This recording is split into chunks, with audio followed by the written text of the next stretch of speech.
What is up, everybody? I'm here to give you all my fish guide from yours truly. If you guys are curious on how I take care of my fish, here's this video saying, note, I've been doing this for a year, so I feel like I have almost a year. It's literally next month till it becomes a year. I feel like I've learned a lot, and I'm going to share with you what I know, what I've done to take care of my fish. And there is fish in here that's been in here for at least a good 8 months, maybe 7. So definitely they're thriving. So I'm gonna go in categories, not categories, I'm gonna go in lists, if that makes any sense. So I'm gonna go from just the base to something that you probably should do.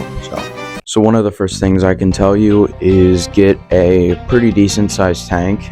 Depending on how many fish you want. If you want something called a community tank where you have different kinds of fish, you probably want to get a bigger tank. Now, I absolutely advise you guys to get something like a 10 or 5 gallon tank. These are very good sized tanks, especially for starting. My 10 gallon tank that I spent money on was $20. So that just proves really you can find tanks anywhere for a good price. And I spent it for $20 at Walmart, not the clearance section, and it worked pretty well. Also, Facebook Marketplace is a very good spot to find things like that as well. Next thing that I would like to say is filters. Filters are very important. The filter I got for my 10 gallon tank is $15. And the reason why filters are so important is it's essentially necessary if you have a lot of fish. Maybe if you have a little amount of fish or something like that. I have different kinds of fish in this tank. The main reason why you want a filter is because fish that like to poop a lot, this is very important for them, mainly because poop can actually cause bad chemicals in the water to form, and that can over time actually kill fish. So that is very important if you have a lot of fish. For a 5 gallon tank, I recommend at least 5 fish. I don't know much for 5 gallons or anything, but for 10 gallons, 5 fish is very good. Next thing you want to do is, before you put any fish in, you want to cycle your tank. So cycling a tank is best with a filter, and that's why it's pretty important. It gets the water moving, but you want to do this for at least a week before you put fish in. The purpose of cycling a tank, it essentially gives your water more good bacteria that fish need to live. What things we eat have good bacteria that can help our bodies, and it's basically the same thing for fish. And if you just throw them in water that's fresh, that has no bacteria, they're probably going to die.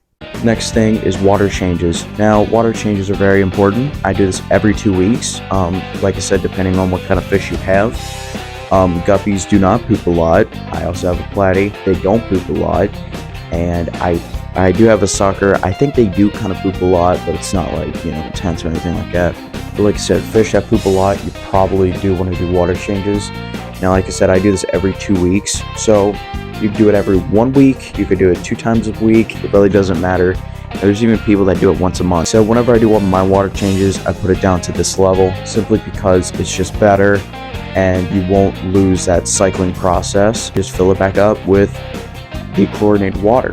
Now, one of the things about chlorine is, I know a lot of us most likely live in a city, so chlorine is harmful for fish. It burns their gills, and they will most likely die in the next couple hours with chlorine. But I have figured out a way, from what I've heard from fish people, is essentially you can aerate chlorine water. So I have a bucket, and whenever I fill my water up, I actually blast it. So essentially, it's creating a lot of bubbles. Apparently, science says that if you have a lot of bubbles, it actually can dechlorinate your water. You could even let water sit out for the next couple of days to dechlorinate it. Sometimes you can even swish it back and forth. I've seen people where they put it within buckets, out buckets, in buckets, out buckets. There's even dechlorinators tablets that you can get. I think you could just pour in in your fish tank, and then you could just drop it in your water, or you can just put it in the bucket, whatever you. Also, I do not feed them one day. That's a Sunday. You can not feed them 2 days. This prevents overfeeding. Overfeeding is very important for fish. You don't want to do that. Fish can die to overfeeding. So, like I said, the best thing that I recommend for you guys to do is to do it. Don't feed them on Sunday. That's what I prefer. You can do it any day you want. Some people do it 2 times a week. Some people do it 1 time a week. But just do a day where not feeding your fish. It's like kind of like letting their intestines just empty out, or if there's anything going on there, they're all good. Because guppies eat like crazy. Most fish will eat whatever they want. So that I think that's the guide to what it is to get a fish tank. So thank you all for watching this video, and if this helps you out, nice. If you have any questions or maybe like information that I missed out, go ahead and type it in the comments. It is very helpful, and thank you so much. Peace.